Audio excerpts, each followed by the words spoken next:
will run, I will climb, I will soar.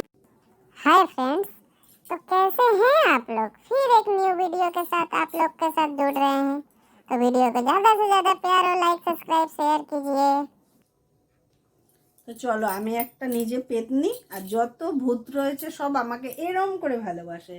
ওর জন্য তারাই শুধু আমাকেই দেখা দেয়, আর কাউকে দেখা দেয় না। তা চলো, আজকে আবার একটা নতুন গল্প নিয়ে এসেছি, শোনো।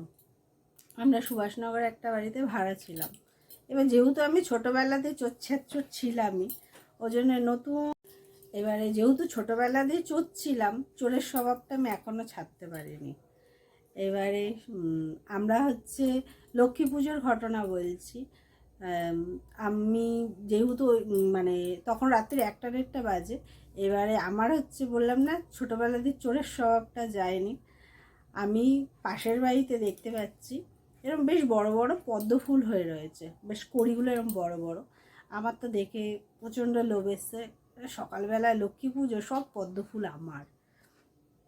আমি কী করছি, রাত্রিবেলায় বেরিয়েছি, তখন প্রায় 1:30 বাজে।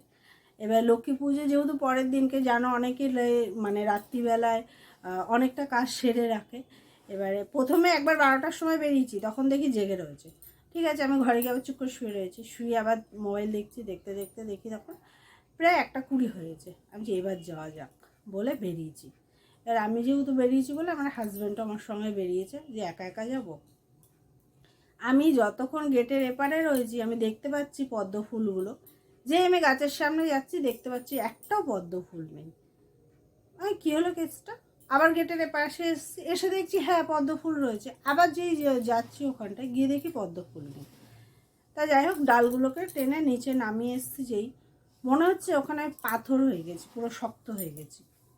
আমার তো মানে ভয় করছে, মানে কেন হঠাৎ করে ভয় করছে সেটাও বুঝতে পারছি না।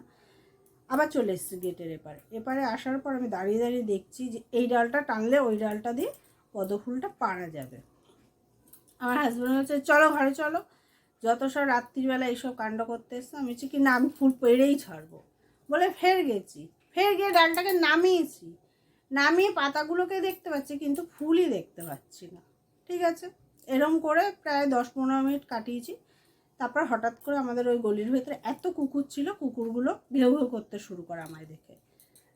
তখন আমার একটুখানি ভয় লেগেছে, আমি চলে এসেছি। চলে আসার পর আমি রাত্রিবেলা শুয়ে শুয়ে ভাবছি কী হলো কেসটা। ঠিক আছে, ভোরবেলা উঠে দেখ। তাই যাই হোক, ভোরবেলা উঠেছি। উঠে ততক্ষণে তো ওই বাড়ির লোকেরাই জেগে গেছে। আমি যখন যেই ভোরবেলায় উঠেছি তখন প্রায় বাজে 6:30। ওটা আর ভোর নেই, ওটা সকাল হয়ে গেছে। তখন দেখলাম ওরা দিব্যি পদ্ম ফুলগুলো পারলো। তখন আমি আমাদের বাড়িওয়ালি বৌদিকে বললাম যে বৌদি জানো এরম এরম ব্যাপার। তখন বৌদি বলছে আরে ওই বাড়ির ছেলেটা তো গলায় দড়ি দিয়ে মারা গেছিলো। বলছি কী বলো? বলছে হ্যাঁ। তাহলে ওর জন্যেই দেখতে পেয়েছে সেক্সি শিলাকে, ওর জন্য ভূতেও ওরমভাবে সবাইকে। তো আর কি বলবো, এরকমভাবেই আমার সেদিনটা কাটলো। তারপর শোনার পরে আমার ওই পর থেকে আর ওদের বাড়ির ফুলও চুরি করতে যেতাম না, আর কিছুই করতাম না।